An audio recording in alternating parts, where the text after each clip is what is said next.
Princeton Township, you guys assumed in November. And I want to welcome you to this event. Appreciate you being here. A couple of housekeeping items at first. In case you don't know, we have restrooms over to my right or left over there. As an emergency. And second, anyone who is present is permitted to speak to issues that we will address, but only township members can vote. This meeting is run by the town. The board members, to the extent that they're here, are not in charge of the meeting. It's run by the members of the town. So,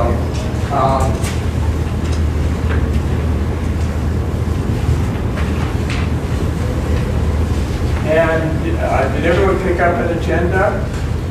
Did everyone sign in? Not mandatory to sign in, but it helps us keep a record. I appreciate that. So I will call the meeting to order officially at this time. And what I would like to do now is invite everyone to stand for the Pledge of Allegiance. I pledge allegiance to the flag of the United States of America and to the republic for which it stands, one nation, under God, indivisible, with liberty and justice for all. Thank you. You may be seated. Our first order of business is to elect a moderator for the meeting. The moderator will come from the citizenry of the township. So, do we have a nomination for moderator? To appoint Dan Wickham. Okay, we have a motion to appoint Dan Wickham as moderator. Is there a second? I'll second that. Seconded? Okay. And you're a township resident, for sure, right? I hope so. I was on the ballot. I don't recognize you without your hat. Okay, sorry about that. That's fine. Okay, so it's been moved and seconded. Is there any further nominations? Any further nominations? One more time, are there any further nominations? Hearing none, nomination closed. All those in favor of appointing Dan Whitcomb as moderator for the meeting signify by saying aye. Aye. Opposed? Motion carries. Whitcomb? I need to get this secretary. What's that? Not right now, because I can't hear you. Thank you for allowing me to conduct a meeting tonight. First order of business is the agenda, but on the agenda we need to appoint the secretary to take minutes. Even though we're recording it over here, we'd like to either have a nomination or a volunteer to take minutes. Is that Mullen? Okay. Nancy Mullen, volunteer to be secretary for the minutes. Announce agenda for the rest of the meeting, and I'm just going to read through it real quick, and then we'll go back to the top of the agenda and start there. We have approval of the minutes of the 2019 annual meeting, and then we have the approval of the 2019 financial report. We have a appoint everyone their own town master resolution. We have a fire contract report discussion. We have the road report, road bridge discussion. We have the 2021 budget proposal discussion. We have to approve the 2021 levy. There's other township business. Just to remind people, this is where we have new business resolutions and new items that people want to bring up to give direction to the board. And we have announcements of election results if they have those results at that time. And then return the meeting. So going back, first order of the agenda is to approve the minutes of the 2019 annual meeting. You should have the minutes pick up from the table and read through those minutes. And we'll entertain any corrections to the minutes. Yes? On the continuation at 525 for night, civic donations will no longer be, probably just say be directed comma, allowing citizens to designate where funds will be applied individually. It had nothing to do with fire truck funds. What are you talking about? On the continuation, on the timestamp 525, Okay, 525. the civic donations will no longer be, I would cross it out to be just to say directed, and then cross out the applied truck, fire truck fund. So it should read, civic donations will no longer be directed, comma, allowing citizens to designate where funds will be applied individually. All right, so on page,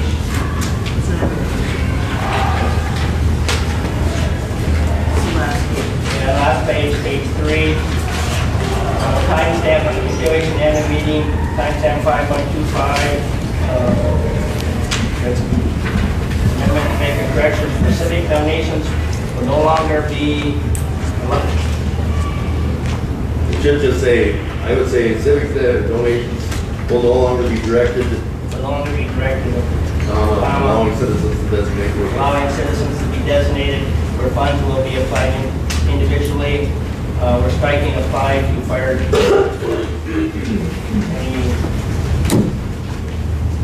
Any object to that correction?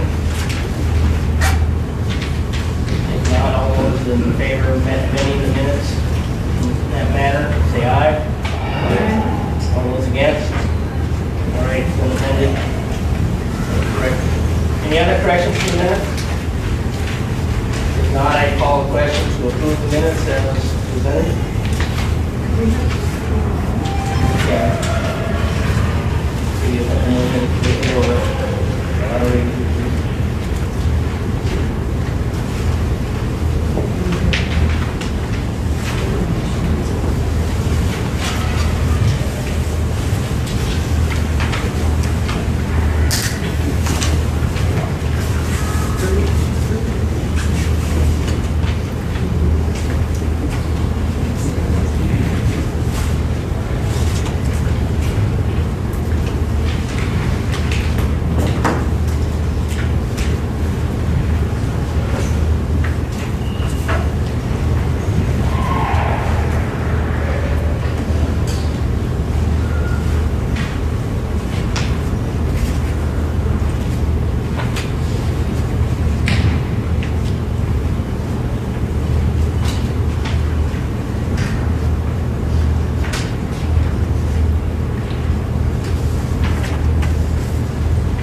I asked if the, can I speak?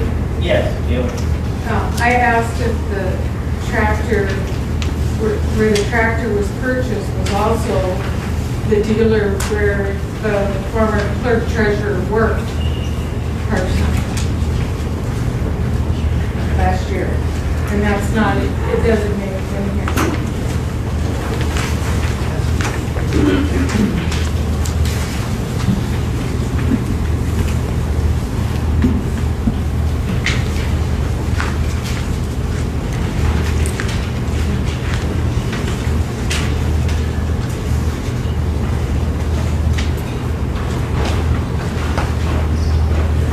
So I would like to add where the tractor was purchased from was where the former clerk treasurer worked, and was it on the approved, Minnesota approved list?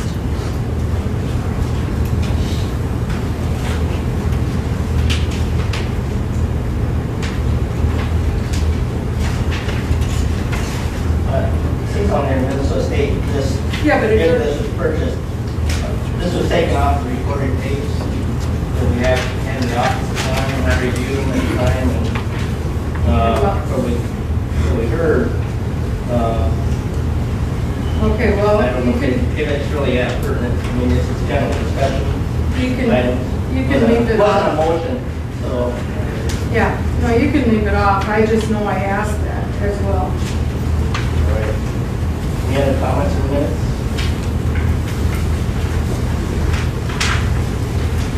Now I take a motion to approve minutes.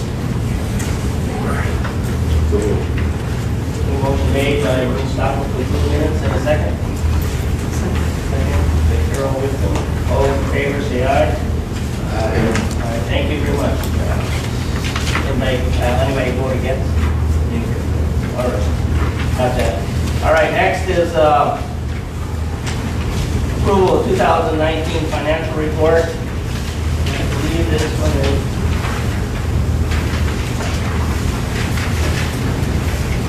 You want to address the financial report? Yeah. All right.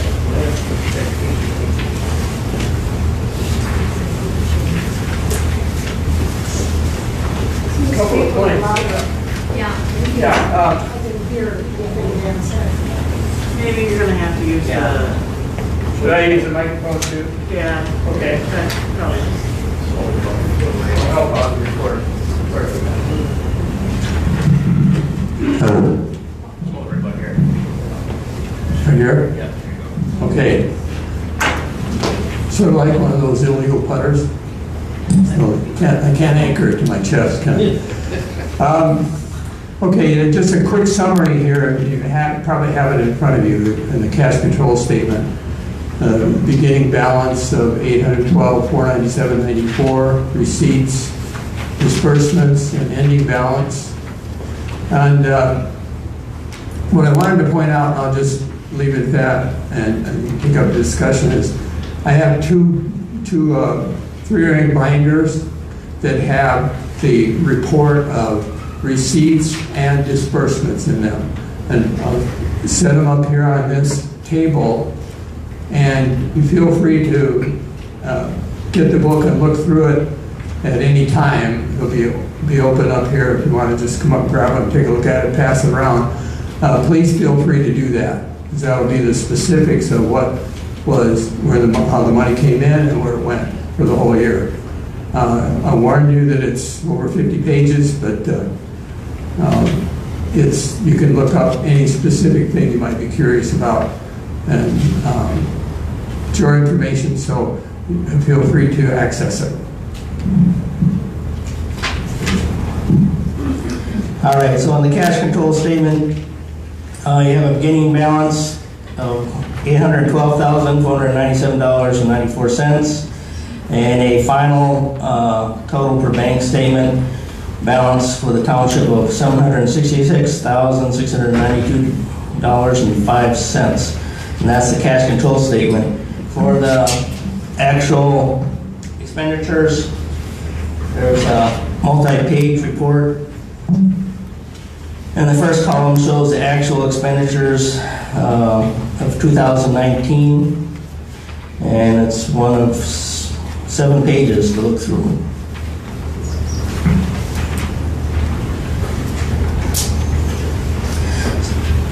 So are there any questions on the financial report that we can direct to the township supervisor, because I didn't put it together?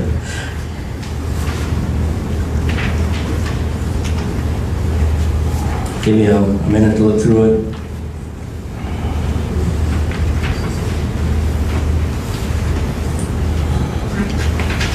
And column 1 and column 2 shows the actuals and the budgeted amounts for 2019.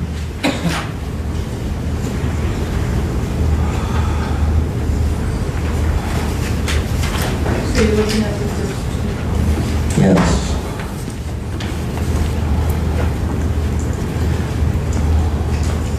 Yeah, for the line items.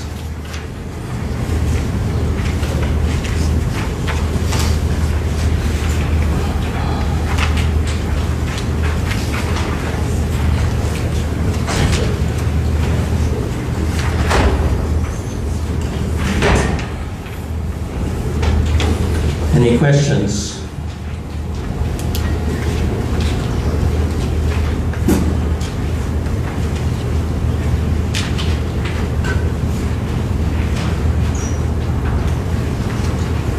Do we have information as to what that miscellaneous 165,000 would be? It's on page 2 of 7. It's not here, but actually. You're looking at the proposed budget. We're really, right now, we're just looking at the financial report. Just the financial report. Yeah. Oh, Okay. okay. Okay. Don, you want to do that? Sure. All right. Well, let's go back to the cash control statement then. Is that your financial report? 'Cause it's obviously- So there's not much action there. You know what the beginning balance is, you know what the final balance is. And there's disbursements, total receipts and disbursements, column 2 and 3. And the end balance of those funds is column 4. And that all adds up to a total final cash in our township account of $766,690.05. So any motion to approve the cash report? Dan, Yes. is the clerk treasurer, is it full-time or part-time? The clerk is part-time, right?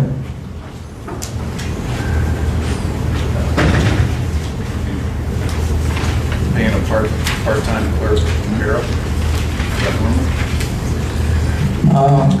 Are you, you're paying Kara for clerk part-time? I don't know. In the 2019, I think it was, I don't see anything in the Kara report. I don't know the answer to that question. That's a good deal.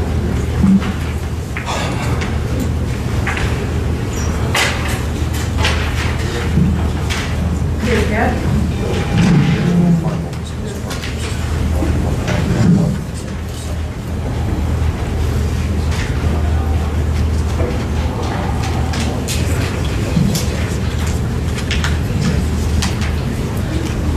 It looks like in 2019, clerk treasurer, they paid $5,373.22 to the para coordinator. Fair, I think we do still pay. Yeah. Here is per percent of income. Right, it's a state pension We fund. have an option. Right, for government employees. Even though, So I guess that answered your question.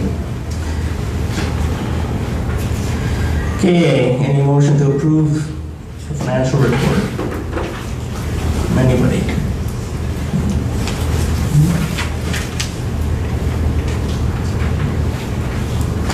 I'll motion to approve. Okay, Carol Wickham makes a motion to approve the financial report for 2019.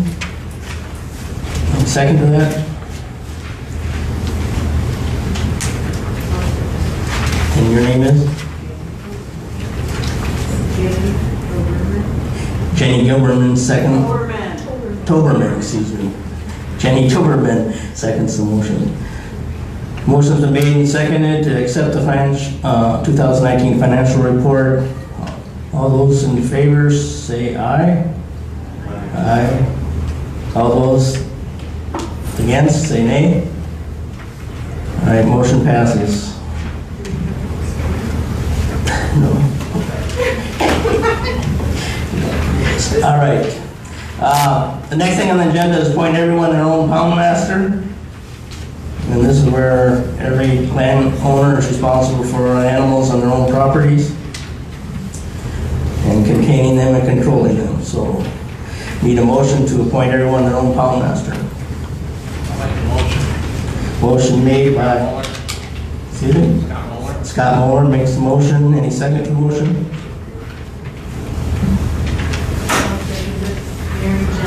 Mary Jensen seconds the motion. Any discussion on the motion? If not, I ask for a vote. All those in favor of the motion say aye. Aye. All those against say nay. Motion passes. Next is fire contact report and discussion. So somebody from the fire department can come up and give us a report.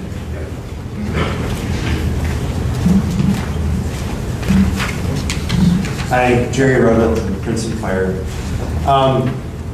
Our total calls last year were 403. It was the second busiest year so far to date. 81 of those being calls to here to Princeton Township. So a fairly busy year. You know, you look at the numbers for the township here and fairly consistent though. Over the last few years, we've run mid-70s to the high 80s calls to the township. Any questions on how we operate or any? Not so much that, but how many car accidents or actual fires you have Specifically for it, well, I would have maybe? to. Of the 81. Of the 81. I don't have that breakdown. We can get that. It's not that important. Okay. I can say that generally speaking, 60% of our calls, 50-some% of our calls here are medicals. So of that, say the other 50% are going to be the breakdown of fires of all sorts, accidents, that kind of nature. So, any other questions? I guess try to make it short and sweet. Last year we were here to look for a budgetary item to start replacing trucks. That has happened. We replaced our ladder truck last year with a lightly used ladder truck that we picked up out in Oregon. That turned out to be a very good deal for the fire department, a huge cost savings. And we have a contract in place with the truck manufacturer to replace one of our engines. That'll show up here in June. So I believe we're progressing the right way with managing our equipment. What's going to happen to that old truck that you replaced, that 92 or 93 model? It was put on, it was an mid-80s ladder truck. Okay. Yep, and that was put on an auction site, govdeals.com. We had minimum bid there. Minimum bid was not met. Somebody had made us an offer, which that was brought to city council and was agreed upon to sell that truck to that high offer that was made. I don't have the specifics. I would say our minimum bid was $5,000 and that was not met. Just a quick question. Yes. How are you doing on volunteers and labor for? Right now, we're doing fairly well. We do have the possibility of quite a few retirements coming up in the near future. It takes us probably a good 2 to 3 years to bring somebody on and get them up to speed so that it can be functioning at a higher level. So right now we're doing well. I don't believe we're going to be hiring anybody this year, but the following year, I think we're going to probably try to put on another 4 to 5 guys to make up for the future retirements that are foreseen. Any other questions on? I'll put a little plug in that. I think we should be proud of our fire department. Thank you. Thank you. We try to provide a top-notch service the best we can with what we have. We have a very good ISO rating. It saves a lot of you Correct. some money on your fire. Yes, that's, we worked hard at trying to lower that. It was like 4 or 5 years ago, we were able to bring our rating to a higher rating, which is a lower ISO number. What goes into that to lower that number? Or raise it, or I'm sorry. Yeah, as you go lower in ISO number, the better your rating is. Is that So- with equipment, safety, what do you want? Yes, there's a whole lot of factors. There's the dispatch center's part of it, our response time to calls, the equipment we have on staff, the training we have, the training records we keep, and the training we provide to the firefighters. It's a whole ball of wax. There's different values put on each of those. The water system and our ability to transport water is another high rating item. So it's a complicated ball of numbers that they throw together to produce that rating. hopefully that kind of doesn't muddy the water too much. Just a broad overview. Sure. Any other questions for the fire department? I don't think this requires any action, it's just a report and discussion. Any questions, come back. Any action? It's just going to be part of it. Thank you. Next on the agenda is a road report and road budget discussion.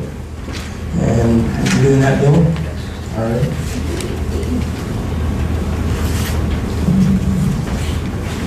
Now I know how my pastor feels. Everybody sits in the back. So if we could all stand up and, no, I'm kidding, you don't have to do that.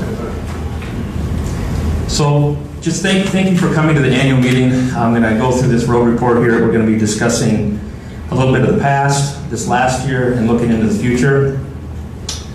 So with that, we'll begin. You may have heard that the levy is going to rise because of a road project that's coming up this year. We did not raise the township levy or taxes. We did reduce costs and implement cost-effective alternatives to provide professional services for our township. We are working to restructure our spending to bring it more in line with the average of other township spending allocations in our state. The township is not a bank. It is to provide services and maintain and improve the roads. Townships are responsible for roads, and this is a primary function. Minnesota Statute 15.1, the town road authority, town boards are road authorities for township roads. Minnesota Statute 160-02, subdivision 25. This is one of the major tasks of the town boards. 15-14, towns are expected to maintain and improve their roads.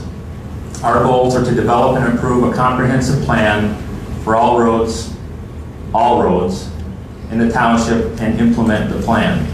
Determine priorities based on data and facts, address needs, and assure due diligence and fiscal responsibility for the township residents. Our primary focus areas, gravel road maintenance, paved road maintenance, snow removal, mowing and brushing removal, safety and signage, and a comprehensive budget plan. Our comprehensive road maintenance plan, the goal is to prolong the life of our roads, working to assure accurate information for all roads for the township. Then, clearly establish responsibilities, develop and follow a graveling and grading and shaping plan, develop a chip sealing and crack filling plan, develop snow removal management plan, and establish specific detailed information to support township budgeting to meet required responsibilities and to contain costs. Per state statute, I already mentioned these statutes, it's the township's responsibility to maintain and improve roads. Unfortunately, a large portion of the township paved roads, greater than 90%, have not been adequately maintained in the last 10 years. It's more costly to repair neglected roads than to just maintain them. The township is now facing higher costs than necessary due to years of neglect. Normally, chip sealing is a 5 to 7 year cycle, is a standard for maintenance. If you look over here, that red arrow on the top, that's 2010. That's the last time we did a chip seal in this township. We've got a few crack filling areas in there, but anything to actually stop the water from penetrating the pavement hasn't been done in 10 years. So we're way over here right now. Let's see if I hold that still from over here. There you go. So we're into 2020 now. So we're about 6 years behind the 8 ball. Budget, what has happened through just some discovery as I was trying to figure out where the roads, the money had been spent, where the money was going. Our accounting system is separate accounts for gravel and for the paved roads. But we had created an account that was being used here. So you see in 15, our gravel budget was 10, 16 was 10, 17 was 10, and in 18 it was 30,000. So that budget over those 4 years was $60,000. it was reported to the residents of this township that we were spending $65,455 at our annual meetings. So our budgets were showing that we were spending that much on gravel. The actual invoices that I discovered from 15 through 18 were $214,195 was spent on gravel. That extra gravel costs were being shifted into road repair, and to make it appear that all roads were being maintained. So it looked like we were spending all this extra money on all the roads when it was really just going to the gravel. So those were all shifted, making the roads appear that were being maintained. Actual amount spent on road repair, out of our $440,000 budget for paved roads, $43,000. And of that $43,000, some of it was a beaver dam removal, I believe it was, and a culvert, which isn't even really part of our road beds. So that's the kind of information that we've been looking at over the past 4 years. So basically that's what I've been doing all summer long, just trying to get a handle on where we're at with our roads. From the state auditor's office, these are some of the things now moving forward, what we need to look at. In the past, our budgets, we were spending around 50% on roads, and our governance was up around 23 or 28. So what we have, this is from the 2017 Minnesota Towns Financial Report. Figure 8 provides a comparison for the percent of total expenditures allocated in general government, fire, and roads. So what we've been doing now over this past year, our board is working to bring us more in line with what the total expenditures for a township based on the state auditor's reports in comparison to how historical budgeting and spending was done. Now we're on a budgeting like the state audit, like we have for the state auditor, demonstrates the average for township should be. We've had to reverse where too much going into the general fund rather than the road and bridge. So again, there's a lot of, I'm sure there's many people who've heard that the levy's going to go up. The levy's not going up, folks. It's staying the same. It's not been changed or increased despite what you've heard. The 2021 proposed levy is at $340,195. The general levy fund is at 23% at $100,000, and this is what I'm talking about here is we've adjusted how much money was going into the general levy fund. Instead of having all this money into governance, we've lowered that. The fire levy average is in 2021 is going to be $58,000. That's based off the levy from the fire department and all those numbers that the fire department was explaining. It's kind of what he was talking about. The rating system, but there's a lot of other complicated numbers that go in to get this $58,000. Our road and bridge fund levy is at 63% now, so we're at $182,195 for the road and bridges. So we're back up to where we're supposed to be. So our board is working again on bringing us more in line with what the total expenditures for other townships based on the state auditor's report comparison for history, budgeting, and spending.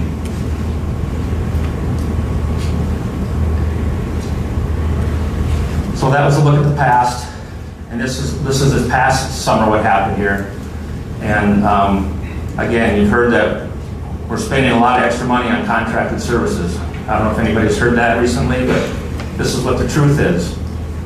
We got a 3-year average in-house grading cost based on data from our CTAS, which is our city township accounting system. Over this. From 2016, which is that's all the further I went back, to 2019, with the expenditures of repairs, general maintenance, fuel, and the total all brought over to this section, the average per year that we were spending is $21,000. Our contract for grading, it costs us for 4 months with a packer, and I think the packer does a great job on getting the roads set so that it lasts a lot longer. So we're spending less time grading the roads, and we're not having to be out there as much. So over a 4-month period of time, it was $9,469. You spread that over 7 months, the 7 separate summer months, we're spending 4,400 less than we were doing it in-house. There's the numbers right there, those invoices that came in from, and again, we only had 3 invoices because we didn't contract that person until July. So those are moved out over 7 months. Same for our preliminary snow plowing comparison analysis. The 3-year average in-house snow plowing costs based on data from the same accounting software that we have. This all came from our accounting software. 16, 17, 18, 19, wages, repairs, maintenance, salt, sand, fuel, all the totals. Over that 3-year time, we're at about 22,000 to whatever, 22,000, whatever it is. This year, our actual contracted costs, snow plowing costs, are $13,468. That was for 4 months. We still got another month here, so we could spread that out over 5 months. It's $17,105. Compared to that number, we saved over $5,000 this last year. Bill, Yeah. do you have the cost of the plow trucks and the sale of the old trucks factored in there or no? No, because this is all night. We haven't sold that truck yet. I mean, the former trucks that were sold several years ago. Yeah, that's all. Yeah, that was included.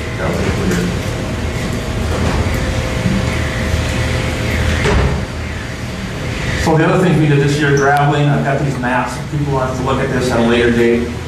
So this is where we did some graveling this year. And then this is where the grading, which is really nice. Our grading contractor, at the end of the month, when he turns in the invoice, he gives me a map that shows every road that he hit. And they're not all on here because some of the ones he gave me were colored when he had them, but he colored them in black and white, so I don't know what they are. So I'm missing some of the roads and then of course, we didn't have anything prior to July because we didn't keep road data. Our old, we didn't keep track of any of that. Which roads we were hitting, how much, were some getting maintained more than others? Your guess is as good as mine. So we can go to, I don't know that we necessarily need to go to this right now, but this is where the gravel was. So in 19, can't really see here. So this is where this is 19, oh, it does show up there. So these are the roads that were gravel was, this is the spreadsheet version of what you saw on the map.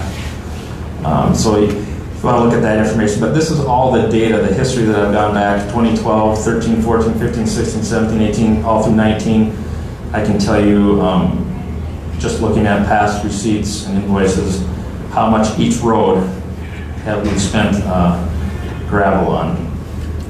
And I'll show you this a little bit later, but these colors over here on the right, this is the future plan. So I'm going to get back to right here.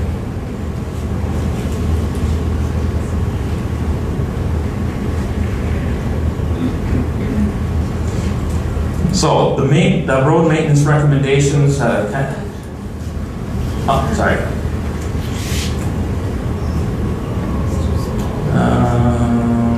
Slide. There we go. So, key steps. Enhance communication to the residents to help everyone understand the responsibilities and action plan to be addressed. And the key to this is we're working really hard on getting a different website. Hopefully this is going to get up and running pretty quick here so we can communicate with the residents a little easier. We're going to post information and share information to residents so that they're informed. Establish a clear shared responsibility agreements with all bordering cities and townships. I've already spoken with the city, all the townships, and I got to get these road agreements finished up. But I have spoken with them. Develop a priority scale for both gravel and paved roads. Prioritize and act based on facts and data. Follow best practices and updated methods. We need to reduce or eliminate both, I mentioned earlier, over maintenance and under maintenance. I mean, I've had residents, they're really happy with the grader that we have now because he says that, in the past, our road was in great shape. When the grader would come by for no reason, I mean, and next thing you know, we're dealing with roads that really didn't need to be graded. So that was just some over maintenance that was happening, and it's causes more wear and tear on the equipment. Eliminate neglect for paved roads, I mentioned earlier, which adds costs. We need to ensure a long-range budget is developed to address the township's responsibilities to maintain all the roads in a regular program for maintenance as required by our state statutes. So this was a spreadsheet that was given to the township back in 2014 by Todd McLeod, our engineer, and you saw this a little bit earlier. So beginning this summer, I was going through and looking at a plan for how we're going to start developing our chip sealing. So in 2020, I'll show another spreadsheet here in a minute. So everything that's in these highlighted boxes are roads that I plan on chip sealing. I need to meet with the contractor and decide if it's going to be a chip seal or maybe a crack fill or both. So those are some things we're going to start looking at. So at the bottom here, you can't really see it, but I've got it set up to do. The plan is, the road should be on a 7-year cycle. So we'll take the total length of the project of all the roads, 16 miles, divided by 7, and that's how you get your averages over there. So I don't have that right showing, I can't read it there, but and then what we've done every year, we do a road report in the spring, road review. So this is a little chart that I developed. We look out and go at the road rating, and I don't have the other slide either, but I don't want to necessarily bore you with all that kind of stuff. So in the spring, we're going to be going through and looking at all the roads, see what needs to be done, looking at the signs, and those types of things. Bill, not to interrupt you, but what roads are you planning on chip sealing? My eyes aren't that good, I couldn't read it. This year, we're looking at like the Den High area. So it would be the area just north of the bowling alley, back in there. So if I go back here a little bit, Dan. So this whole area, this is 50th. And 21, I've got some plan, depending on what the board wants to do. And based off of some of the numbers that we had for up here on 82nd, looking at doing some corrections, subgrade corrections in those low areas. So everything that's in the red here is continuing to, it's in the red. So this is all the Den High stuff. Ash Avenue, Spruce, Pine, 6th and 7th. And that's what I need to meet with the contractor, because some of those cracks are pretty large. Chip sealing's not gonna help anything. We gotta fill in the hole, fill in the cracks so the water doesn't get in there. We got some up. This one was a reclaim and pave several years ago. It's had its 7-year cycle, so I want to get that taken care of right away. This is right behind the old Pioneer Hotel. I mean, you guys been here a long time, know where that is. And then down here we got, since we're going to be, I don't know if that's it or not, but I can't see it that one is either. I'm up here and I can't even see it. Spruce Drive, Alpine Drive, Crackville, 100. Crackville, and this is up on 100th Avenue, up by the country store. Baxter Road, up by Ratzloff's old place. Bluff Road, since we're doing the 82nd and 33rd, since we're in there, that needs it too. So we'll be working on that one. And then 27th, which is out at Moonshine. So I'm basically hitting anything that's in section 27 of the township. It's all kind of in the same location. It's going to save us money on transporting materials. So that's why we're doing that in that year.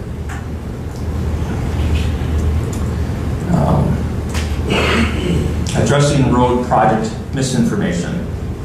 I hope I didn't have to do this, but this improvement has been tabled. We're talking 82nd, 33rd right here. This improvement has been tabled for years, and money has been set aside. We met with the city on this, met with the school board on this, and it's been something that's been talked about, I believe, since 2014. Costs did not and will not increase the levy or taxes because money was set aside. The average daily traffic on these roads, the data and the research supports the project. Cost estimates are extremely low comparatively. Years ago, they never took any bids. It was just all, hey, this is gonna cost you guys $500,000 to $700,000. Even when we met with the city this last summer, they were up around close to $800,000. Our bids came in at $341,000. And that's even on the high side. We've got some things built in as a buffer. So per statutes, we need to address the roads that meet thresholds for improvement. These roads were neglected for years. I don't want to go back into what I did a recent presentation on November about this. Township agreed to pave these roads back when the developments were approved and the lots were sold. This area added the last 3 homes in the past year, and I believe there's a final one coming up in 2020. So that development is full now. So now looking to the future, that was a 2020 project, the 82nd, 33rd. So now we're going to go to 2020. Here we go. No, that's not it. Okay. So 2020. Can everybody see that? Is that a little too big? So I have developed this spreadsheet here so that we could. I'm not going to get into a lot of the detail over on this side, but basically what I've done is, I'll slide this over here. These costs for this project roll up into the totals. When we go down here, we get to the bituminous, chip sealing, that rolls up, and the next line rolls up. So all the totals as we're coming across here. I've hidden a lot of lines,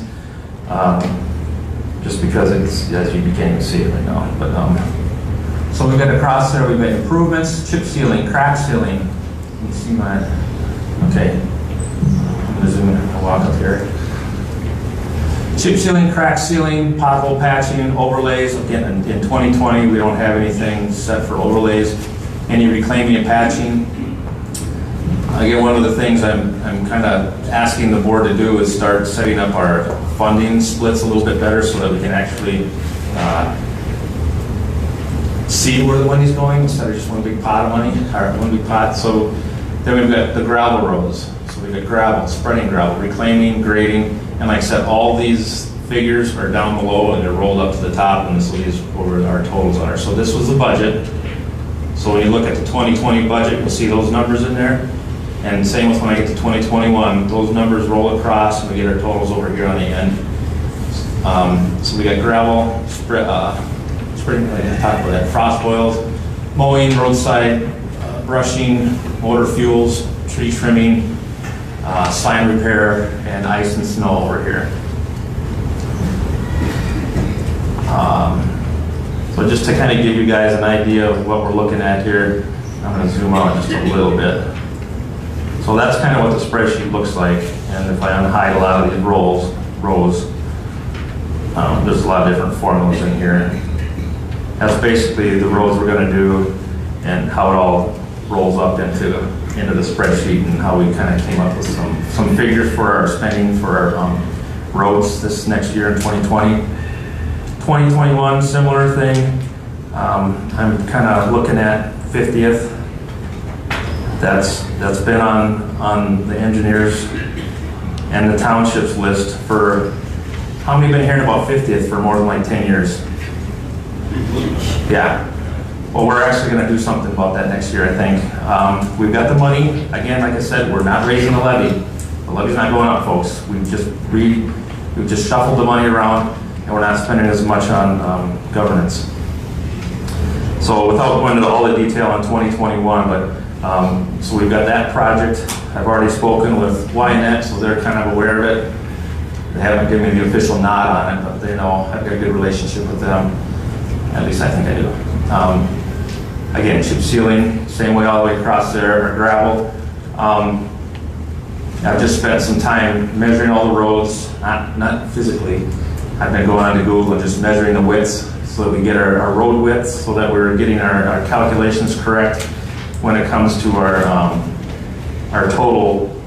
I'll show you here. Let's try that again. So we got our gravel widths. These ADTs are just guesses at this time. I'm just utilizing the amount of traffic or amount of homes that are on there, so we get an ADT. Our lengths, our widths, square yards, now that totals up in all of our numbers over here on the right. Bill, Yeah.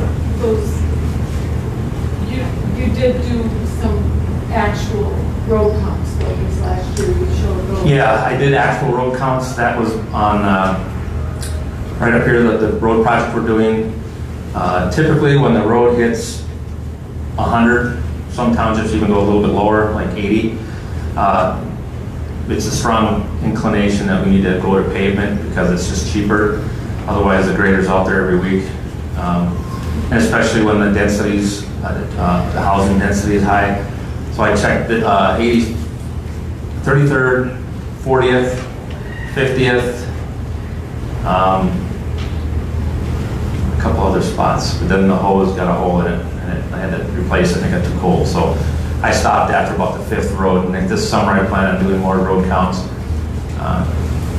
Not necessarily some of the real rural roads, but things that are, you know, are a little bit, and especially the ones that we need, that need some attention, which is 40th up north of the nursery, Baptist Church Road by the auctions. Those roads are in pretty poor shape also. What else do we have? So that's for 2020. Again, all the numbers are across the top. They line up. Budget's over here. So we budgeted 225 there. The actual is like 182. So that's what's in 2021. Excuse me, Bill, That's it. could you show the same summary for 2020? 2020? Yeah, yep. The font was too small to read. Yeah, I get you. That's not it. Okay. 120. Did you have anything specifically you wanted to look at, Jim? Oh, that is small. Yeah, the totals in the upper right. I don't need to see the rows. Yeah, let's get to the totals.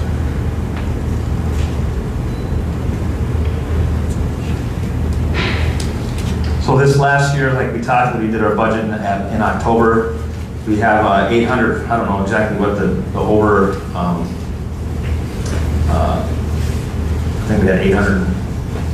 You know what we had for surplus last year? Oh, at the end of 2019? Yeah. Okay, so we're even at 766. So, is that, Jim, is that good for you? Did you want to see anything else? We have at this point contracted 33rd from County Road 4 to 82nd, and then 82nd north to till it meets the asphalt. We have contracted those. We are waiting, we're working with the school district and city for the other portion of 33rd going further east, and then 82nd coming south to the city limits.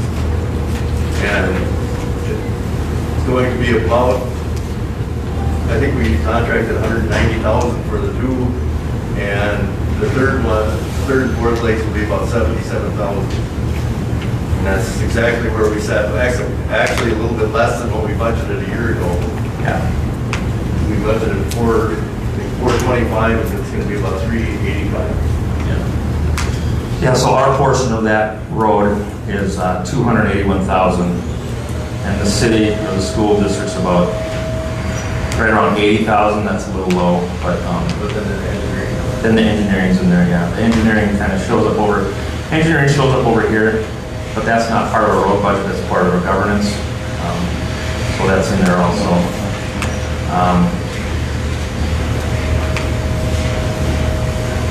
I don't have anything else. Real quick, 50th for next year, you picked out 800. Yeah, there's about 800. We did some borings out there a few weeks after we did the borings out here, 3 locations, and there's about a 600-foot stretch on the north, a little bit northern, and then there's another one about a couple hundred feet south of that, like a 200-foot chunk. And it's the thought at this point is to do a 3-foot subcut with fabric, backfill with granular, and top it off. You just with a, I'm guessing it's gonna be about a 3.5 inch bituminous lift, or 2 lifts. And then crack. And crack, yeah, well, we'll just have to see, yeah, it's, I don't know, I don't think they're gonna crack seal the whole road, we'll see where our budgets, we haven't had any crack sealing for I don't really know where that, and it depends on how thick, how big the cracks are.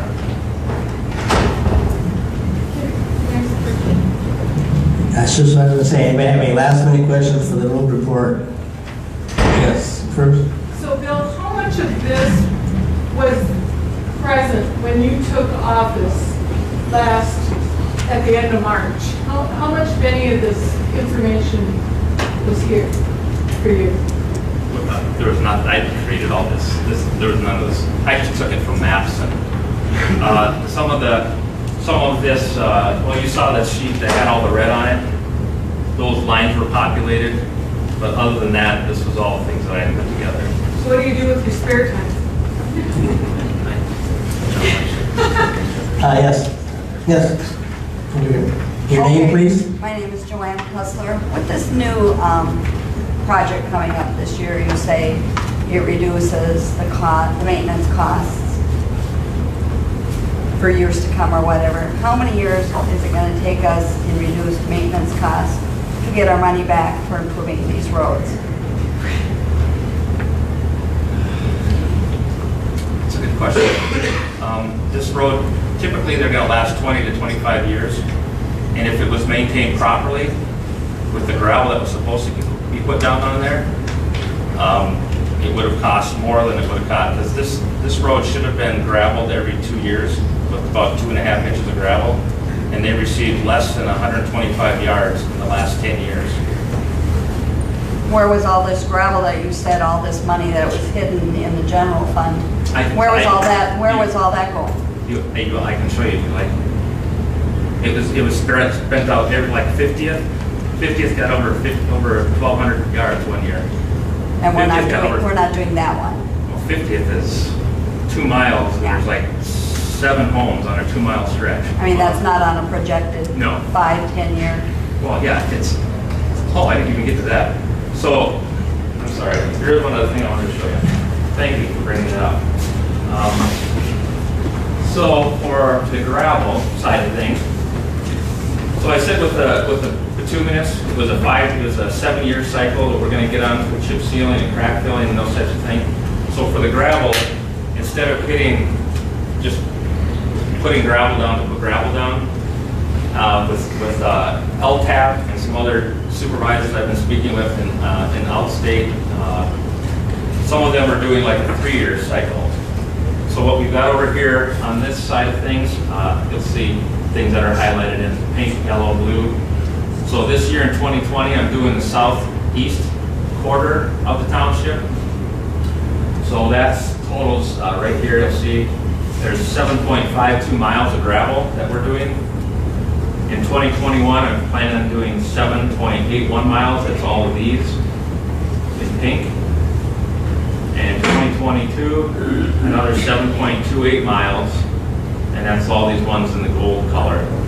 So these are all the numbers that we pulled together, and our totals are over here that you see. And some of these are only totally back to 3 years because I'm going to have it on a 3-year cycle. The numbers that they give is every road, every car that travels the road for a year, one is 1 ton of dust that we lose in the roads. So we have to put that gravel back on. So you just lose a lot of fines. It just kind of drift away. And they call it the gravel wears out, and you just kind of put marbles on the road. So that's where the gravel is going to be going. We're going to be doing it in thirds. South third, north half. Again, it's 7 mile increments. South third, north half, southwest third. And so that's the plan right now. And I'm saving gravel set aside for anything that we have like frost boils or problems with low spots. We always have that every spring. You'd be driving and it turns into a mess. One other question. It's the first time I've lived in a township, but I've worked for a couple of other cities. why are we not assessing properties for road maintenance at all, well, road improvements? All the cities I've worked for charge the property owners, not necessarily a large percentage, but something for improving their roads. Why are we not charging? That is definitely something I'd like to look into. It's not something that we've done historically in the township. I don't know that we assessed anybody for new paved roads as long as I've lived here. Is that could be wrong. general for townships though, as opposed to cities? Because they're Yeah, that is farther out? general. I talked with our engineer about this yesterday, Todd McClough. He's got Buffalo Township. He's done north, like Big Lake and those areas. And when he was working for them, he says that generally any road improvement is done through the township budgeting. It's just part of their budget. But I mean, that's something we can look into. Is that you guys, it's your township. I mean, if you want to start assessing, when we start doing, I mean, I don't think we need to be assessing personally the maintenance, chip sealing, crack filling. But when we have to go and rebuild the road, you saw a lot of our roads are kind of falling apart. When we have to do like a reclaim and pave, that might be something we need to look at. Depending on the again, I'd like to use data and good best practices. We're not just going to hit everybody the same because, you know, if you got a mile of road, there's 2 houses on it, we're going to repave it. And then you got another section of road that's a quarter of a mile and they got 10 homes on it. I mean, it's just, we got to look at all those factors. Everything is different for all of them. Yes. Just a comment, Scott Moeller. Comment regarding that. It's a little bit disingenuous to assess a property owner for redoing the road when the township has failed to maintain the road. I agree. And when the township requires that they're paid when the developments are put in. So I do have a question though regarding this, what appears there was substantial failure to maintain the roads even though the taxes were being collected. Where did those funds go? Were they simply just accumulated or were they misspent? They were, well, they were accumulated for one, and like I showed here, and we'll get into that with the budget. We've redirected. We were spending a lot more money on governance and governance. Just explain what that covers. That would everything that's not road and bridge. Yeah. So we're, you saw that we had 50% of the money was going towards roads, and the rest was governance and fire. Now we're flipping that. So we got 63% going to roads now. So how many years before we're on a proper cycle? We can be on this year. We'll be on the proper cycle, but we got catching up to now. We do have a budget surplus of $700,000. So you're simply going to spend down the surplus this year to catch us up? You'll see that in our budget as we get to that. I'll explain that. Yes, sir. Jesse Bartle, question around all this work you put into this bill. There's I can imagine the number of hours in this. How are you setting this up to document and maintain something like this going forward? Because this is the type of detailed plan that builds confidence. Yes. And lets us know what's coming. So we got some vision here and something we can actually debate how we want to spend our taxes. So how do we not lose the good work? I hope it's happened personal tonight. laptop. So I hope it's part of the township property and is stored.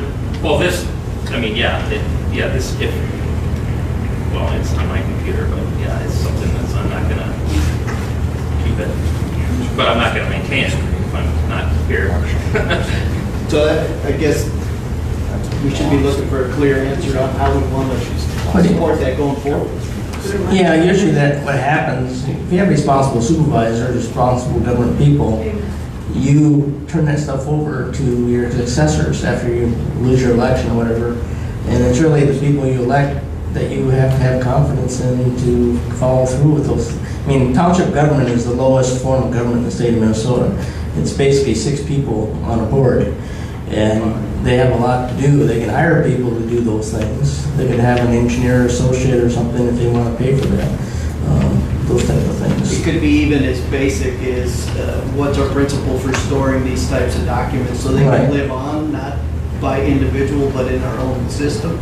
We have what looked like a very capable clerk that is organized and thoughtful and could maybe maintain some of that. So just a thought to carry forward how we store. I just want to address this lady's question a little bit too.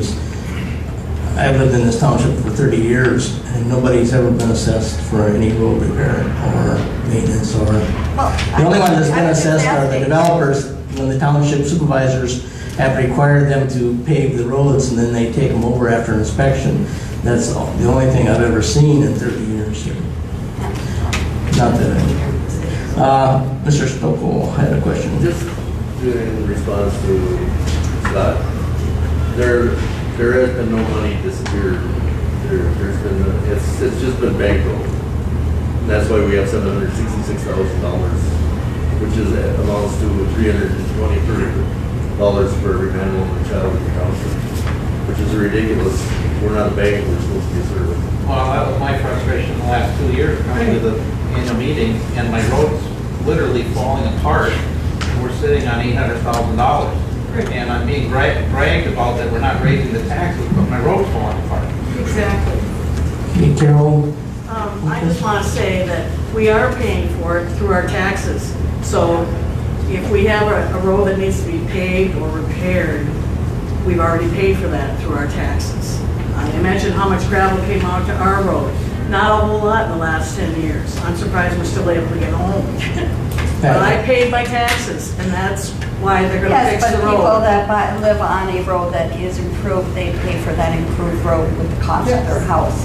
Yes. So a road that is on an unimproved, a house that is on an unimproved is not going to go as expensive, exact same thing as an improved road. So I've already paid for my road because it was already improved. I bought it, paid for it when I bought my house. All right, Mr. Bill, you keep saying I and I. Are you going to present this to the town board for their approval to accept it as an official road improvement plan? Yeah. I brought this to the board the last month, the 2020. So this isn't only as good as your next election then? Well, it's only 1 year. It's going to I've go only got forward. 2021. It's had 2 more years. Well, that's what I mean. Thank God. To cement it in, right. The board has to approve this. Right. But that can change. Just because I have a plan, I mean, it's an annual budget. Well, it's a working document. Yeah. So if you, And just to remind people, this is the township planning meeting. He presented his road plan. If you want to change some of that plan, you can make a resolution tonight under new business. If you want to pick a road and have a little bit more concentration or more maintenance on it, it's a lot worse off than maybe Bill realizes or something. But that's what this meeting is about tonight. Any other questions for the road report? Yes. Can I just do one more? Yes. Thank you, Dan. I just am very frustrated because it seemed like reading the minutes, everything was reactionary. It was just go out and it seemed like the vendor was directing our road plan and all we did was gravel. There's been no maintenance of our paved township roads. It just feels like, you read the minutes and it's like, well, we'll find out what they tell us. What would you say is that what you found? I mean, well, it appears like, it's hard.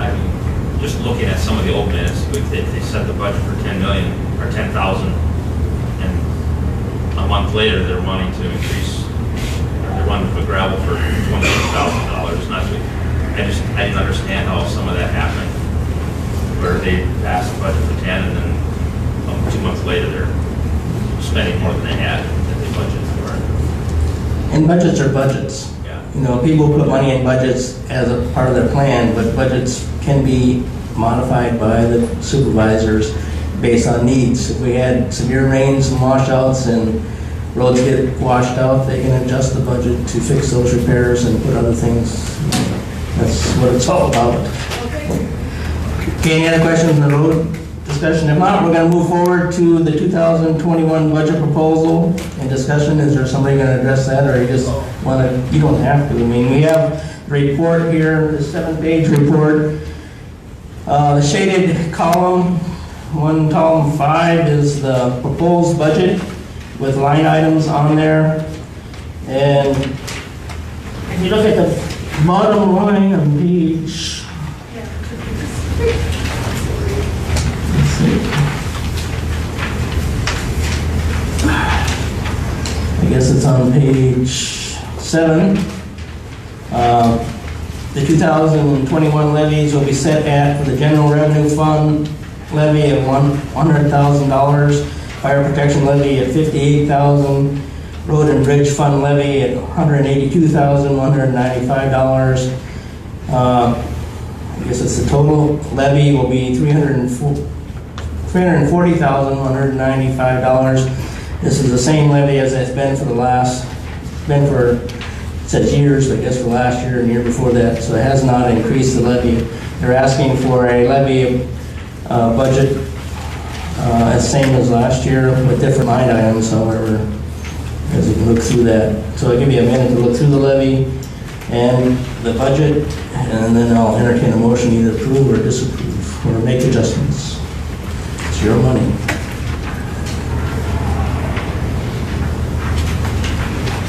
The budget is actually, it has to be decided upon by the board, but the levy is decided upon by the citizens, hopefully tonight, so we don't have to have a continuation meeting. So if you can basically approve the budget or not on the budget, we can then pass on the levy, guaranteeing that it goes to the county as soon as we get there to design it.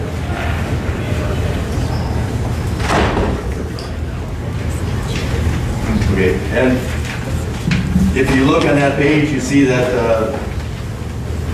the general fund receipts, 190,000, disbursements 213. We're drawing $23,000 down off the $277,000 governance excess. The road and bridge, receipts 216,000. We're spending $215,000, $210 under receipts. We will still be maintaining a budget of somewhere in the vicinity of $450,000 going into 2022.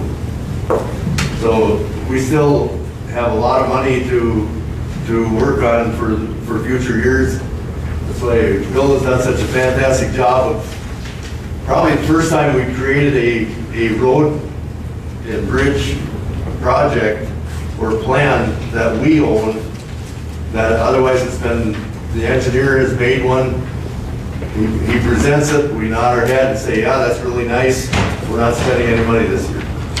Now we are committed to move forward and improve roads. And Jesse, I think to answer your question, this is the first time we've actually, I think Thomas, Bill, Dave and I have all taken ownership of this project. Thank you. All right. I think a question was asked earlier, how much money should we have in our reserve fund? Yeah, I'm just going to reply to that question a little bit, because I've done budgets for the county and I've done budgets for 10 years for the school district, and most auditors and the state auditor recommend 1 year's worth of funds available in a reserve fund. So if your budget, I think here you come up with $215,000, your reserve fund should be about $215,000, so total about $400,000. This is where we very much are at. So 1 year's worth of funds. Yes? Mo? Is the levy based on a dollar amount, or is that there's a mill rate? It's based on market value capacity of your home. It's not a mill rate anymore. It's very, it's a complicated formula, but it's, I think the maximum taxable rate on your house, on a farm, it's 1.5% max, is the maximum taxable amount of the market value. On your regular home, it's 2%. And by statutes and emergency, townships cannot levy more than 3% of market value, which is quite high.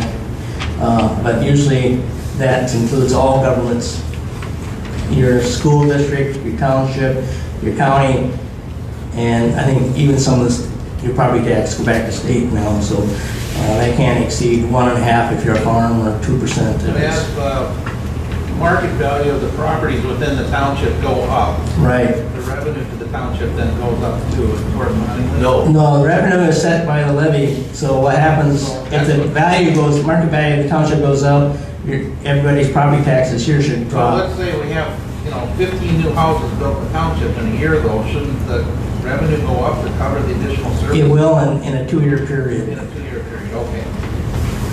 Yeah, not right away this year, but the year after that, after the county assessor assesses those properties, then the second year, those properties come onto the tax roll, and they add to the total market value of the township. And if your levy stayed the same, everybody's taxes decreases, but it gets proportioned based on the value of your property. I mean, if you have a brand new home for $400,000, you're going to pay more than your neighbor, and then you'll build one for $200,000. I believe our limited tax capacity is 1.9 million, so our levies look pretty puny compared to that. Yeah. I mean, in May, you have a bond referendum coming up for a school district. I think it's 41 million or something. Last time I was on the school board had a levy maximum of something like 350 million. They're not even close to that, but which is good. You don't want that kind of taxes, but that's how it works. Okay, everybody looked at the budget proposal for 2021? If so, I would take a motion to approve that budget and the levy. Motion made by Marsha Anderson. Any second to the motion? Yes? I'll second that one. And your name? Kevin Walls. Ken Walls seconds it. Any discussion? Hearing no discussion, all those in favor say aye. Aye. All those against say nay. Motion passes. Thank you. Other township business. This is where we take motions or directions from the township peoples to the board of any actions that they would want the board to address. The board isn't required to actually do everything, but they have to consider it at a meeting. So at this point, I'll entertain any resolutions or any motions from the public of what they want to give directions to the board for 2021. Yes. I would like to make a motion that we purchase some audio-visual equipment for the township hall so that we can see information. We don't get to see the minutes, we don't get to see other things, and also, I'll make this argument, but I would like to see like a projector or something that we have available so that we can, as citizens, when we go to those meetings, we can see what's being presented. Okay, so Marsha Anderson is making a proposal that the township board consider purchasing audio-visual equipment for better presentations of, I guess, your monthly meetings. Right? Any second to that motion? Seconded by Carol Whitcomb. Any discussion on the motion? All right, no discussion. All those in favor say aye. All those against say nay. Okay, motion passes. And I don't know what the vote count was, but it sounds like the ayes have it. Yes. Are we going to put a dollar amount on that and then decide where it's going to come on our budget? There is a budget item for that. I just want to see some of that money being spent so that we can, where's the budget, where's the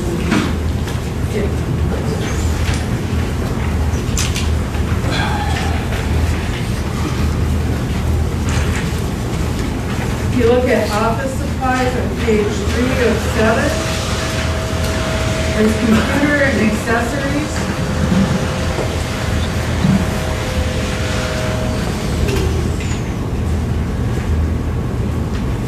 And it looks like they have a budget of $500.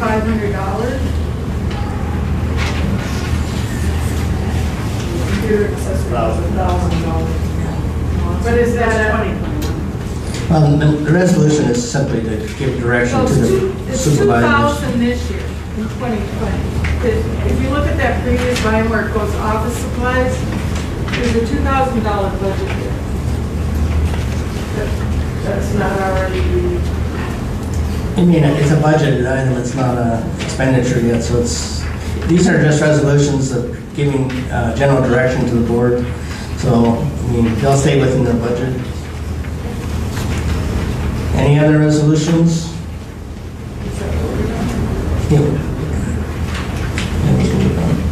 Any other resolutions or directions to the board? If not, yes. John Wilhelm. So 10 years ago, we put in new signs, road signs in our township, and it was a grant we got in joint with Mille Lacs County. From what I heard from a guy, that we didn't budget for normal signs. There's an HD sign, they're supposed to last longer. So now that it's 2020 and 10 years later, we gotta replace them. There is a test that you can do to see if the signs are still good, a reflective test. And I just like us to test these signs before we go out and replace them, because we're looking at a cost of anywhere from $350 to $500 and some dollars, depending on the hardware that needs to be replaced. And we got a lot of signs. So it'd be a big money saver for us that we can use for our roads if the signs are still good. All right, I want to let Bill address that though, because I know that the last two meetings they talked about the signs. So you have is that part of your road plans, the signs? They're due, well, the state, most townships and counties replace their signs on a 15-year cycle. I sit literally 30 feet from the state signing engineer, and they do not do reflectivity tests anymore because it's so time intensive. You got to be at the right angle. They don't even get training for that anymore. So it is something that we do need to incorporate into the budget here, starting in 2009. So in 2009 we did it. So 2023 we need to start looking at. I spoke with our township engineer, and Todd was saying we should probably do it in phases, kind of like we're doing with the gravel. Do a section, a quarter of this township, or a quarter of the volume of signs every couple of years. Because otherwise we're starting to do onesie, twosie, and keeping track of that. It's so labor intensive. It's just not recommended to go that route. I mean, if people want to volunteer their time and go out and do the test, go for it, but it's very time intensive. And technologically, you have to have the technology to use it. We got 169 signs, I believe it is. How many did you reduce our signage by, Bill? Well, on a map, we had like 295, but we were only responsible for 169 of them. So that we were only responsible for the 169. It's just we were out inspecting almost 300 of them. So we only have to inspect 165, 169. Okay. Well, John, your motion is that we do a reflectivity test on these signs prior to replacing. And I've asked him, because I've read articles that the reflectivity test is no longer being done because all the cars today have different intensity of lights, and it's impossible to do. And we went through this at 3M when they did all these signs, and they had all these reflectivity tests. A lot of it wore off due to ultraviolet light, and so I know for a fact that the state has stopped doing that. But we can still do it if you want to make a motion. Is that what your motion is? I'm just curious why it never came up to do that. So now I got my answer. Well, because we have these LED lights, and we have halogen lights, and we have, I don't know, there's another type of light out there now, cars are driving me nuts. They're just all different, so. Or any other motions or comments? Yes? Mr. Walls. Kevin Walls, Township resident for 30-some years. My understanding that when our past office administrator left, the township was required to have a forensic audit done on the books at the end of her time when she voluntarily left the township. And that it's all on a flash drive, and they cannot access that flash drive without an attorney present. So I would make a motion that the town board do whatever they need to procure an attorney to read the audit that is on that flash drive. Okay, motion today by Mr. Walls that the township should hire an attorney to be present to access the flash drive that was left by the previous clerk. Is that correct? The audit that was done. On the audit. For the forensic, for the independent audit. When she left. Okay. And they can't read it without an attorney. Present. Correct. Okay. Is that true? I don't know if it's true or not, but I haven't looked at it yet because I don't. I don't know if there's any truth to it or not. I can't pull anything off of it. I can't make any sense out of it.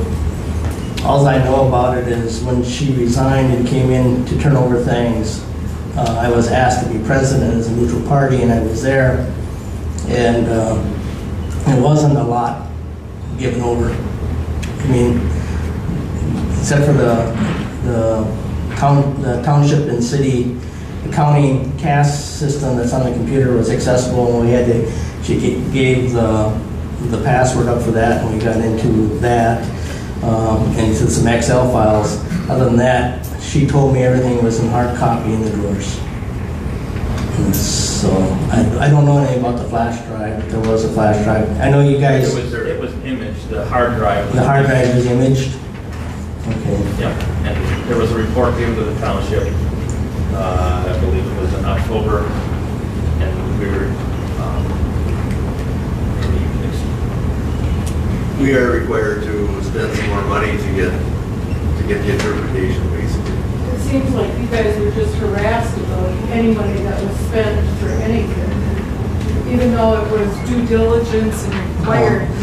So, you need a motion for the attorney? You understand what he's asking for? Accept that, certainly accept that. All right, so the motion's made that the township board hire an attorney, authorize funds and hire an attorney to access and review the hard drive imaging. Who would the attorney represent? The attorney represents an independent officer of the court because it could be criminal evidence on the flash drive. And they represent, I don't know if they really represent the township. I think they kind of represent both parties as a third-party person that's, because a lawyer is, like I said, an officer of the court, so I can't really tell you the whole details there. The clerk, the acting clerk who The attorney's not resigned. going to do that because then that attorney would turn into a witness. Yes, he would be. But he doesn't have to prosecute the case, and he doesn't have to do anything else. He just has to be the witness that it was properly done. Last time I did that was in the school district, and we had 4 attorneys at the time looking at all the computer stuff, so I mean, it was expensive proposition. So I need a second to that motion. Seconded by Terry Sands. Any discussion on the motion to authorize the board to hire an attorney to access the hard drive for audit purposes? I'll second it. I think he made the motion, he seconded it, so I'm asking for any discussion on it. Is that a wise use of our funds at this point? Well, we spent $3,000 to have the audit done, and at this point, they can't read it. That was $3,000. Yeah, good point. Wasted. So where does it say that there's an attorney? $3,000 that was spent went toward the audit. Right. Yeah. I mean, it wasn't just thrown away, it's not just in limbo. It was the start of this 2020 audit, or 2019 audit. Where does it say that there's an attorney required? I mean, who? I don't know, he brought it up. When I was in the school district, when we were looking at ours, we had an attorney involved because we suspected criminal activity, but We're not talking about school district, we're talking about. I know, this, what- so I don't know. It's up to the townships, so. Well, it was mentioned to me that, it was mentioned to me that it would take an attorney to open this flash drive. Well, who mentioned it? One of the supervisors.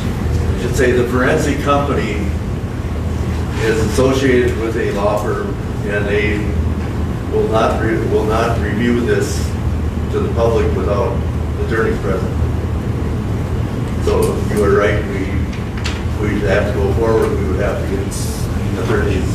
Well, what did we get for $3,000 then if we didn't get it read?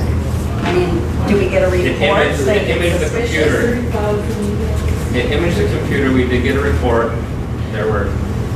We knew that, well, we had it imaged. We did that. Yeah. Well, the point is, do you We feel don't- that it needs to be read after reading your report, since you're not going to tell us what was on the report? I've never looked at the report myself, I just know what I hear at the township meetings on this thing.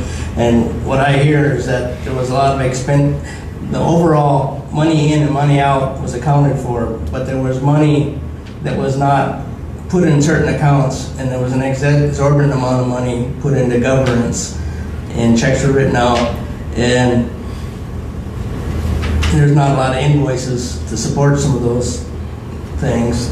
So there was probably some need for additional investigation, but I think there's pretty good confidence that the money in and money out was more or less appropriate, but the accounting practices in the clerk's office is questionable. Have we changed those practices yet? Yes, they've changed those practices. This wasn't brought on by the board. This was, Matt attorney said it's highly recommended that anytime there's a change in the clerk and how it happened, we get an audit and we do a forensic. So this was not something that really this was something it was highly recommended to us to do from the Minnesota Association of Townships. It was to establish a clear separation between the old clerk and the new clerk. That's right. Yes, Carol? Yes, I think we absolutely should all be able to hear it. And I think it's important. We know exactly where our dollars went and how things happened in the past several years. Okay. I think we have a right to know. So the motion's been made and seconded, and then any further discussion? Yes? Can you explain what the differentiation is between the audit that you must have gotten It's not a paper copy and whatever is? Well, the audit is the financial side. The forensics is the computer side. He's talking about the computer forensics that needed to be imaged because of things that were missing on the hard drive. So what did they use to do the audit? It's not, the audit isn't complete yet. No, but what are they using to do the audit? They use funds received and funds dispersed. Hard paper copies, then you say? Some paper, some electronic. What's it, CAS they call it? CTAS. CTAS accounting system, which is where the clerk is required to put in expenditures and receipts and into the right categories, which in some cases there's only 2 categories. Would it be wise to look at that after the audit is complete instead of now? I don't know. It's Look at what? It's kind of 2 separate things. It's kind of 2 separate things. Basically, we're looking at the footprint of the computer and what was deleted, what went off into the clouds, whatever. And there were thousands of emails. Most of them probably meant nothing, but they looked for everything basically and came up with, I think there's 50 emails on there. Questionable, do we think there's something? That's not the point. The point is the attorneys told us this is that they just want a clear separation, and right now we have no information. Yeah. Well, I haven't looked into it because I just don't want to look into it until an attorney is available. Well, I think having a good point. We started something, now let's finish. Right now we're in the middle and nothing's going to come. Let's finish it. All right, so the motion's on the floor, made and seconded. All those in favor of the motion say aye. Mr. Moderator, further discussion. Sure. It seems to me we're talking about two separate subjects here. Maybe we could. I think so. Maybe a board member could help us understand. First of all, let's talk about the financials. The accounting system that the township uses. That accounting system is subject to a third-party annual audit. It's been conducted by KDV over the years, correct? So we have the results of that audit, that annual budget, that annual township audit. Is there any disparities that were outlined in that at all?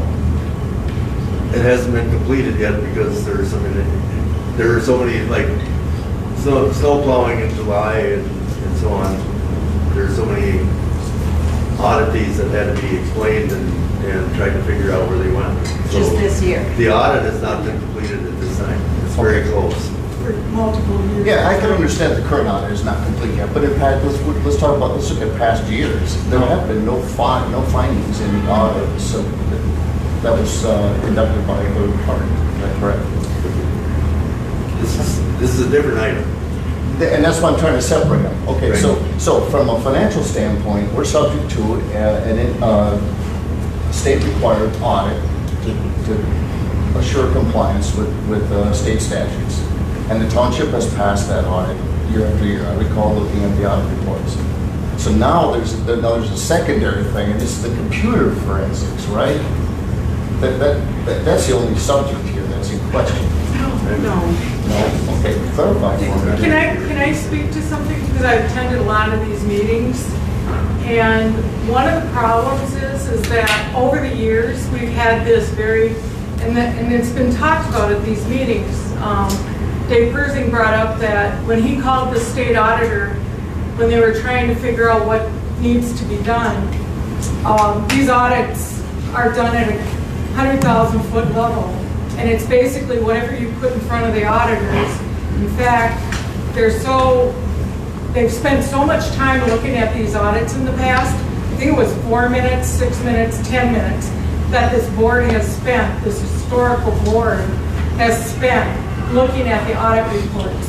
So as far as having anything in depth or having due diligence on audits historically, that has not been done.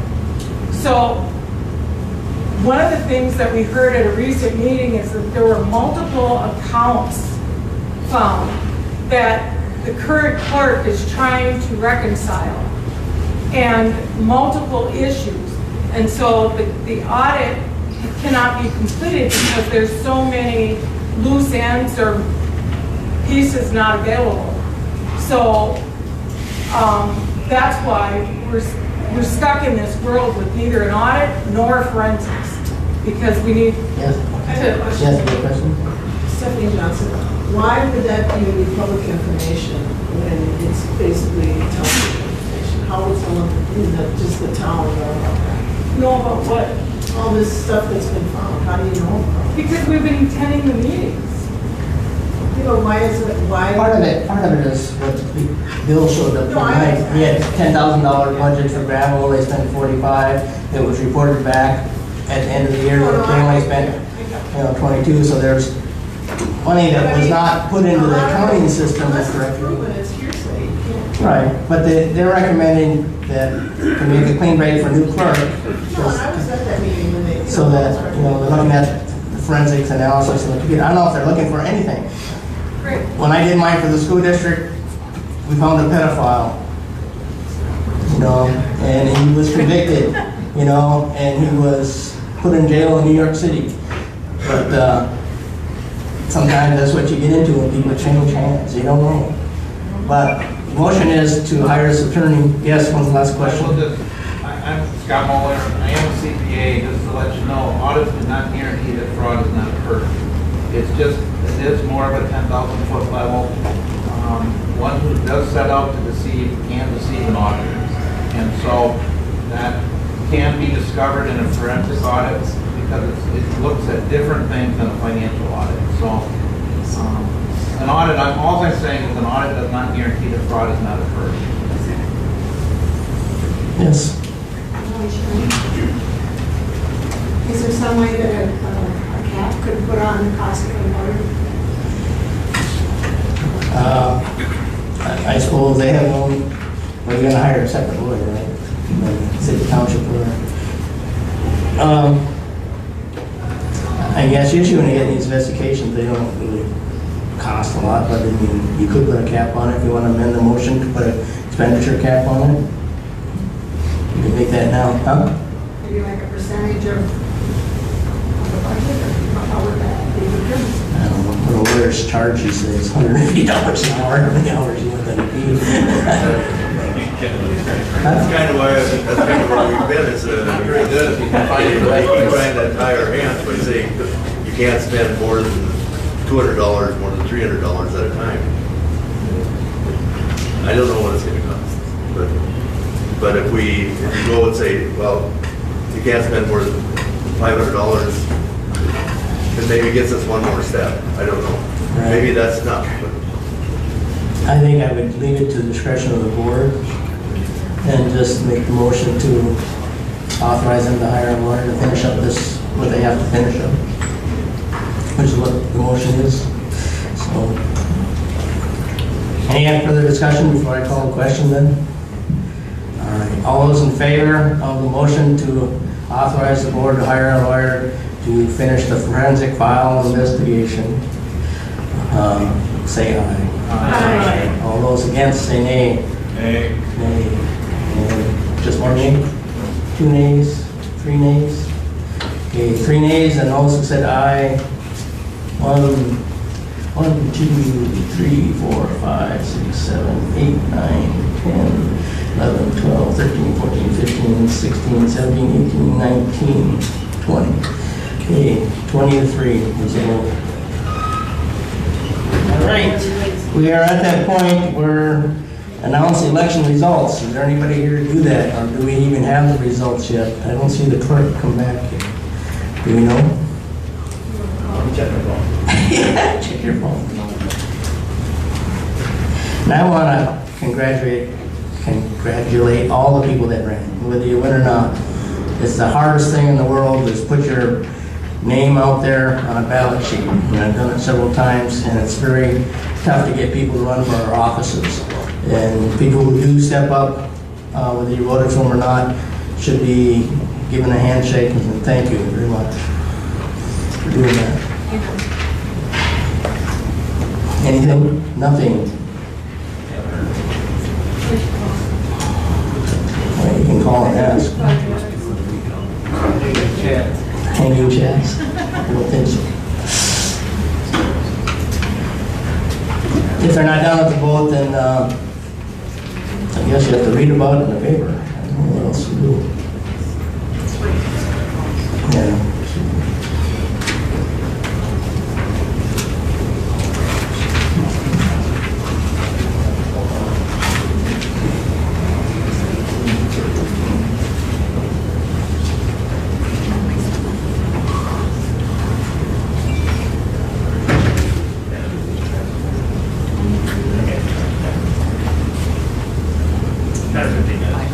Or 15 minutes left before the results are in. Huh? Oh, he's coming? All right. So, I'll let you get up and stretch your legs if you want to stick around for the look at it. Huh? Well, apparently the clerk is coming on his way back here to get the results, so I'm not going to adjourn the meeting until he comes back.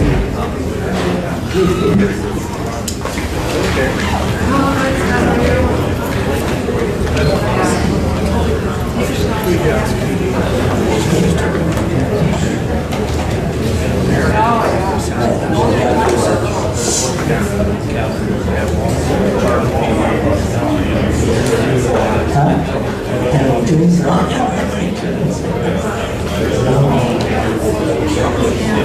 put a commercial break? Yeah, I was wondering, that's why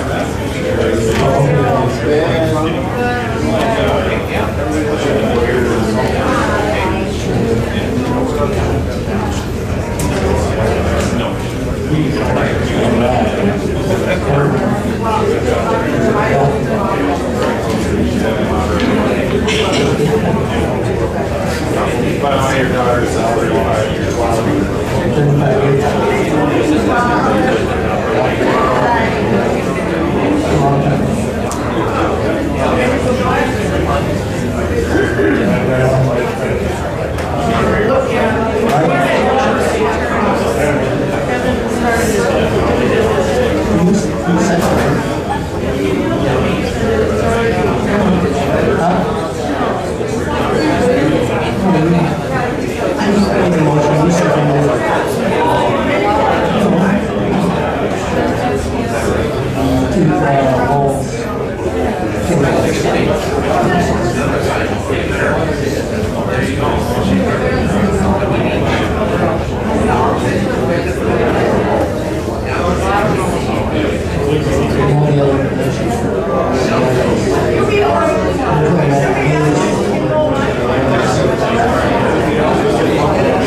May